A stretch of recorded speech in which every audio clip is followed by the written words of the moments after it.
Depuis sa création il y a 25 ans, Euro Disney a accueilli 320 millions de visiteurs et généré un chiffre d'affaires important, avec notamment 1,28 milliard d'euros en 2016. En 1994, le parc ouvre ses portes avec de belles promesses de succès.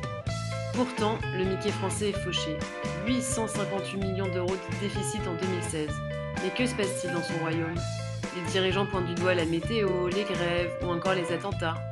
Mais quand on y regarde de plus près, ce déficit semble plus lié à un montage d'optimisation fiscale qu'à la pluie parisienne. Disney a mis au point 3 mécanismes qui lui permettent de réduire sa charge d'impôt aux États-Unis et en Europe. Mais quels sont ces mécanismes? Le remboursement de prêts.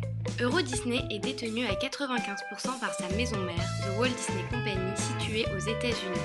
Selon le principe de mondialité, les profits réalisés partout dans le monde doivent être taxés sur le sol américain. The Walt Disney Company a donc décidé de bloquer les revenus réalisés des États-Unis en Europe et notamment au Luxembourg. Le schéma est très simple. Le groupe a créé 3 sociétés au Luxembourg, dont Wedco One, qui est en réalité une banque interne au groupe.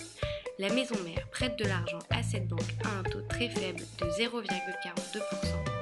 La banque interne consent ensuite des prêts à des taux très élevés aux filiales afin de diminuer leurs profits. Par exemple, en France, Wedco One a appliqué un taux d'intérêt de 5,7% pour un prêt de 75 millions d'euros. Vous l'avez compris, le but de la manœuvre est donc de prêter aux filiales à des taux très élevés afin de minimiser leurs profits. Ces profits sont ensuite rapatriés au Luxembourg où ils seront faiblement taxés car le taux d'imposition est librement négocié avec l'État. Mais ce n'est pas tout. Le deuxième mécanisme utilisé repose sur le versement de dividendes. Une autre filiale aux îles Caïmans détenant ces sociétés du groupe Disney, notamment en Europe, a également permis de défiscaliser d'importants bénéfices.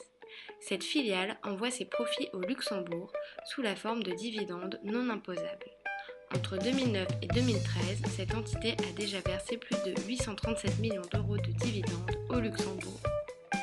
Enfin, le troisième et dernier mécanisme, les royalties.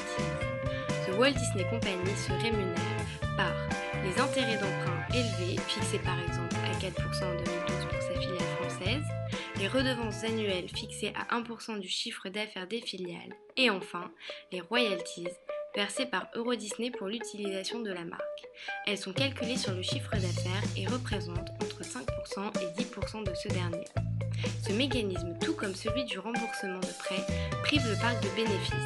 Il ne paie donc pas d'IS. Désormais, vous détenez tous les secrets qu'utilise Oncle Picsou pour optimiser les fiscalités de ses filiales.